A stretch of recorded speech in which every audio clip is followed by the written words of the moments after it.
What if your dream vacation you've waited for so long turned into a nightmare in the blink of an eye? For Lulu Gribben, a 15-year-old from Mountain Brook, Alabama, a fun-filled beach day with her sister and friends became a real-life horror movie when a shark viciously attacked her, altering her life forever. This is the harrowing story of a summer trip gone wrong, how a single moment of terror transformed a carefree day into a fight for survival. Be prepared, because you'll see some actual scenes from this horrific day that might make you afraid to enter the water ever again. June 7th, 2024. Lulu, Ellie, and their friends were excited about their first ever trip to the beach.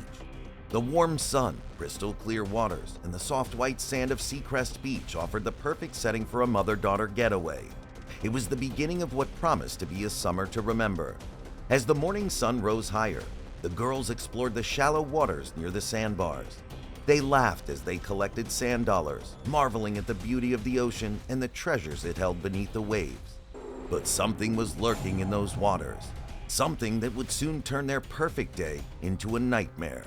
At around 3 p.m., the girls decided to venture back into the ocean, this time heading out to the first sandbar. Lulu and her friends took turns floating on a hot pink sparkle boogie board, their laughter filling the air. The water was calm and so refreshing.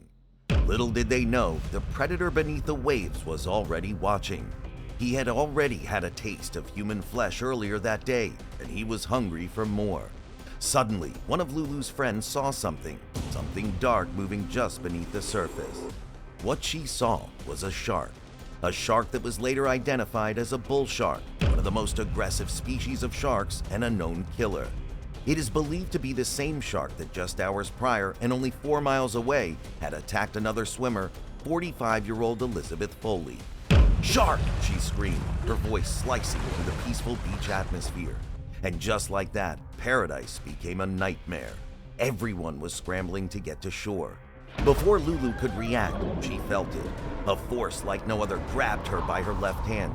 She screamed in pain, but the water around her muffled her cries. In an instant, the crystal clear waves turned crimson with her blood. The next second, her hand was gone. The shark then spun around as Lulu struggled to get away.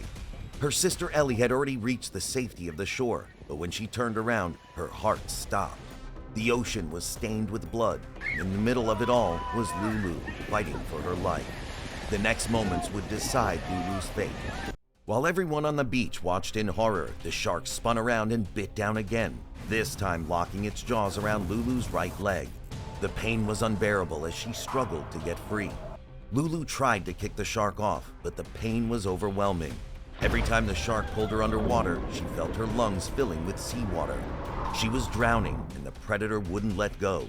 The shark bit deeply into her leg, leaving her thigh bone exposed, and then the shark, as quickly as it had attacked, suddenly let go. Lulu breaks the surface and gasps for air.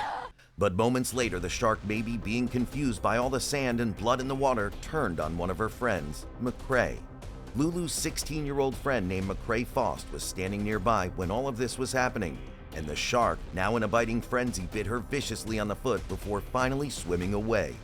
The shark was gone, but Lulu felt weak and helpless. She was bleeding out. But just as she thought the end was near, help arrived. On the beach that day were 2 doctors, Dr. Ryan Forbes and Dr. Muhammad Ali, vacationing with their families. They were boogie boarding with their children when they heard the screams. Without hesitation, they sprinted into the blood-soaked surf. When they reached Lulu and saw the damage done, they knew they only had minutes to save her life. By the time they reached the shore, Lulu was barely conscious.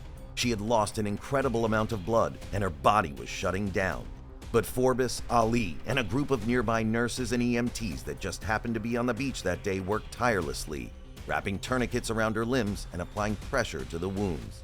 911 calls went out for the second shark attack in just a few hours.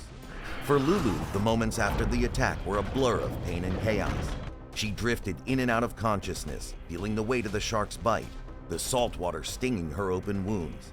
But above all, she felt one thing: the will to survive. Her mother Anne came up on the scene not knowing what had happened.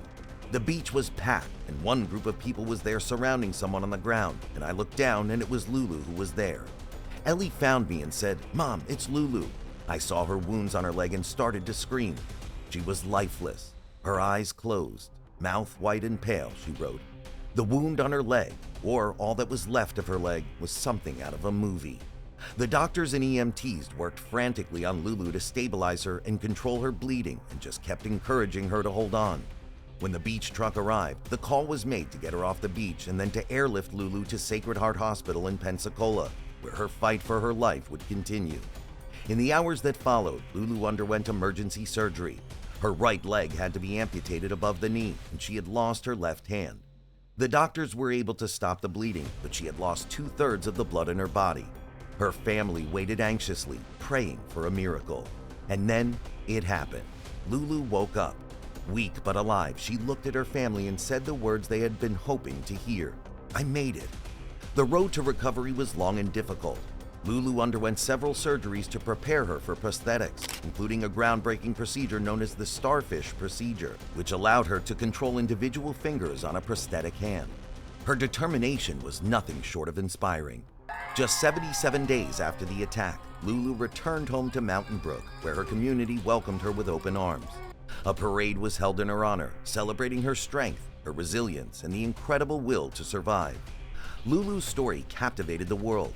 Messages of support poured in from all over. Celebrities, friends, and even complete strangers reached out to show their admiration for her courage. And Lulu embraced it all with grace and a smile. Lulu wasn't just surviving, she was thriving. Despite the physical and emotional scars, she refused to let the attack define her. She continued with physical therapy, determined to regain as much independence as possible. But the journey wasn't over yet. Lulu's fight would continue, but with each step, she proved that she wasn't just a survivor, she was a warrior. As the months passed, Lulu's story became a beacon of hope. Her recovery was followed by thousands, and she inspired those around her to never give up, no matter how dark the days might seem. For the beachgoers that day, the memory of the blood-stained waves and the screams will never be forgotten. But for Lulu, every day was a victory. Every step was a reminder of how far she had come. And while Seacrest Beach may seem peaceful once more, the predator that changed Lulu's life is a constant reminder of the dangers lurking beneath the surface. If Lulu's story has touched you, make sure to like, comment, and subscribe for more incredible stories of survival and courage. And make sure to watch the first attack of that day, the horrific attack on Elizabeth Foley, and stay tuned for our next story, where we dive into another fierce encounter between man and the wild.